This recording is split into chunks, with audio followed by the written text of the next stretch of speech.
Russell Westbrook is bad at a lot of things. For one, he's a bad interviewee, like Marshawn Lynch bad. Attack so aggressively. Yeah. But beyond that, on the actual court, Russ is subpar in multiple categories. He's bad at three-pointers, he's bad with shot selection, he's bad with pass selection, he's bad at moving the ball around, he's bad with moving without the ball, etc, etc, etc. But despite all the things that he's bad at, he's still one of the greatest players in today's NBA, and almost a surefire Hall of Famer. He managed to carry the relatively sorry Thunder team to nearly 50 wins, he's an MVP, he's a 7-time All-Star, and of course, he averaged a triple-double over the past 2 seasons. A triple-double. Let's take a second to bask in the awesomeness of that fact real quick. Russell Westbrook has averaged over 25 points, over 10 assists, and over 10 rebounds throughout the last 171 games he's played. Now let's imagine a player, say Eric Bledsoe, did that in a game. That's simply not normal for him. That's a darn good game. Now imagine him holding that streak for like, say, 10, 20, or maybe even 30 games.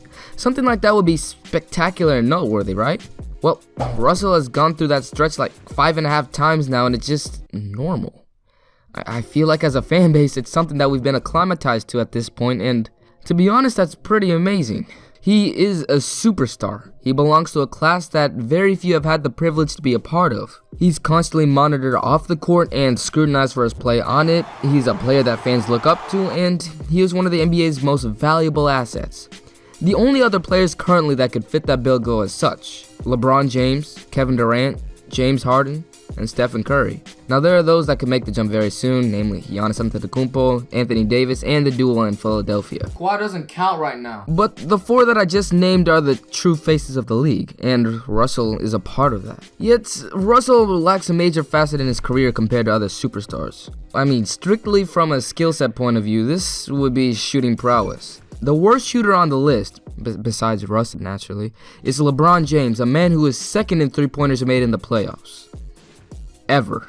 But that's not going to be the main point of the video. That fact's been a given his whole career, and he's able to make up with it with his incredible athleticism, and high-octane play, and exquisite passing vision. The differential gap that's set in talent is very, very small. Russ is just about every bit as talented as every other player on this list. The major facet that he lacks, and very much so, is the level of winning he's been able to achieve. He is the least winningest player on this list. LeBron has 3 titles, Steph has 2, KD has 1, and Harden led his team to 65 wins and 2 Western Conference Finals berths. Russ, without Kevin Durant, has made precisely 0 second-round appearances. Despite that, he's almost seen as like a hyper-competitive MJ-like player where he does anything necessary to win. But does he? In 2017, Russ was able to win MVP due to his historical statistical contributions to the league. That wasn't the only reason though. The Oklahoma City Thunder team that he was in possession of at the time was deemed weak by many. By his sole efforts, this sorry team was able to hold on to a 6th seed in the Western Conference. Russell was the fulcrum of everything that was the Thunder offense, as Victor Oladipo underperformed to a rather disappointing extent. But did he really? Or was he forced to?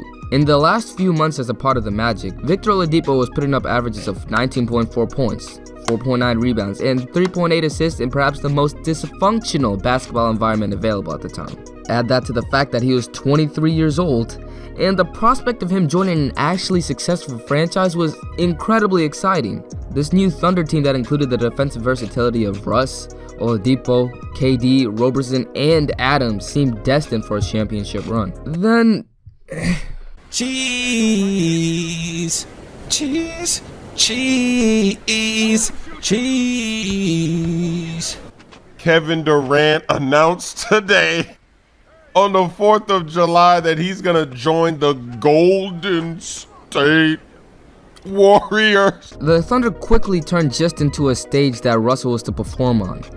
And Oladipo was essentially forgotten and was molded into the sole thing that he wasn't, a catch-and-shoot player. Oladipo was turned into a player that relied pretty heavily on off-the-dribble shots, into a player that stood around and essentially waited to shoot. In his previous season, he only shot off the catch about a quarter of the time and was pretty unimpressive with a percentage around 35%. His portion of catch-and-shoot Jays jumped pretty incredulously the next season, from 27.4% of the time to 38% of the time. And it wasn't because he got better at shooting threes or anything. He continued to shoot 36% from behind the arc. When released from the grips of Russell Westbrook, Oladipo, much like Durant, found more success in both the regular season and the playoffs.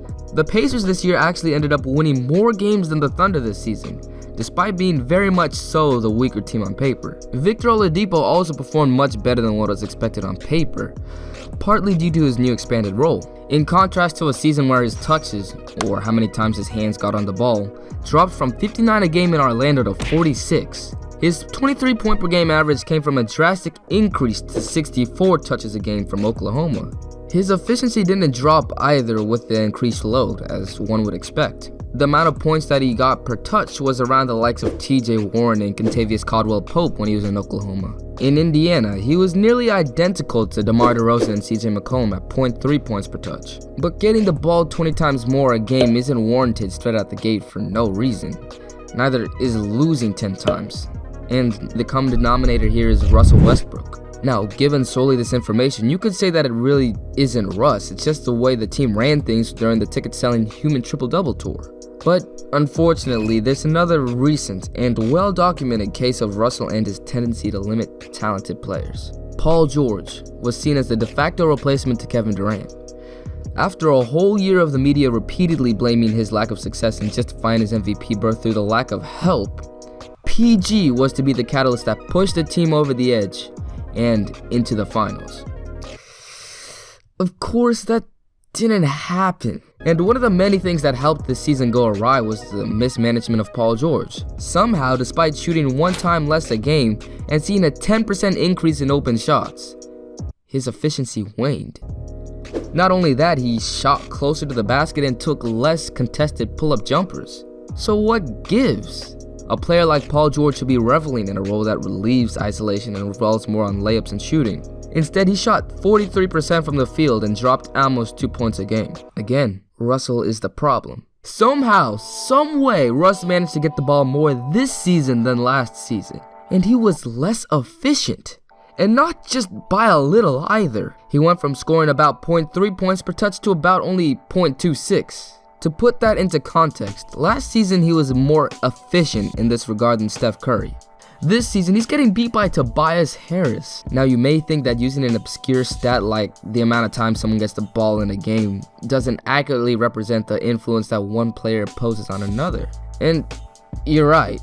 There are many things that go into the reduced effectiveness of a player, but I feel like this one provides a microcosm of how this Thunder team went about things. To prove what I mean a little bit more, let's take a look back at star players in the backcourt and how their touches fluctuated from the season before and after when joined by another ball-dominant talent. As can be seen, one of these things is not like the other.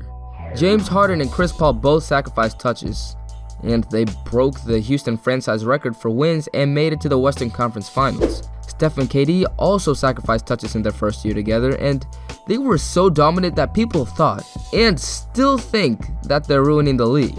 Paul George and Jeff Teague, on the other hand, didn't go over so well. Teague, when added in free agency, was sold as a dynamic point guard that would help win games paired with PG, and maybe even challenge the Cavs. Yeah, that didn't happen. Despite not having any major injuries, the team regressed into the 7th seed and were straight swept by the very team that was supposed to be their rivals.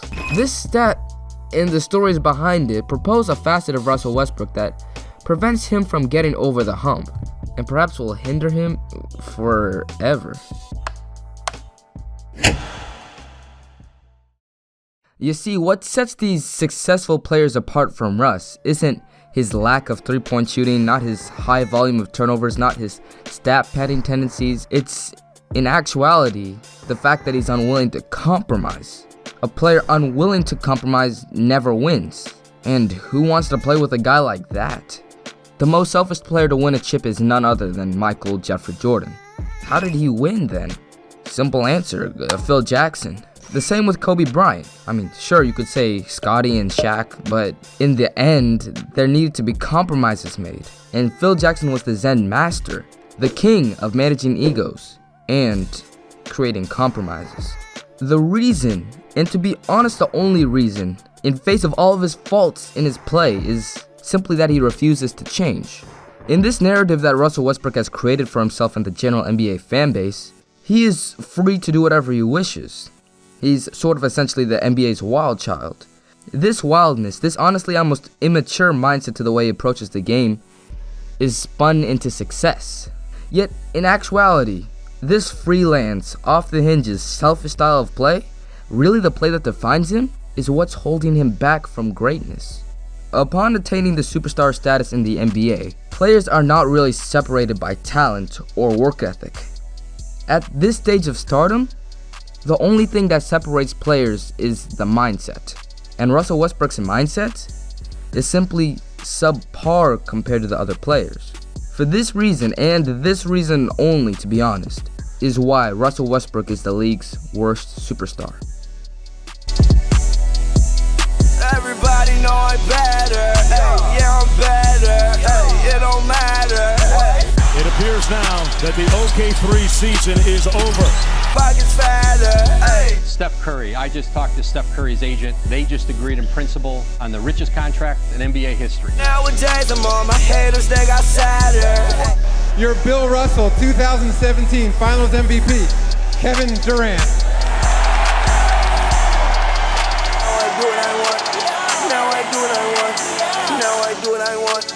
Now I do what I want.